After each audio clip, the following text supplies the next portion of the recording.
আসসালামু আলাইকুম। আজকে তৈরি করব চিংড়ি শুটকি ভর্তা। এই জন্য প্রথমে কড়াইতে তেল দিয়ে কয়েকটা শুকনো মরিচ, রসুন কোয়া ভেজে তুলে নেব।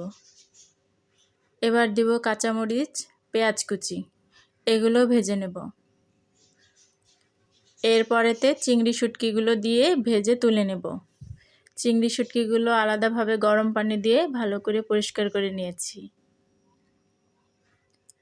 এবার শিলপাটায় মরিচে একটু লবণ দিয়ে ভালো করে পিষে নেব। এরপরে একে একে দিয়ে দিব রসুন ভাজা, পেঁয়াজ মরিচ ভাজা, চিংড়ি শুটকি,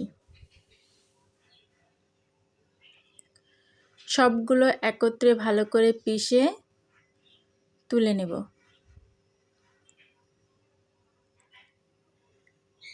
এরপরে শিলপাটায় গরম একটু ভাত দিয়ে মাখিয়ে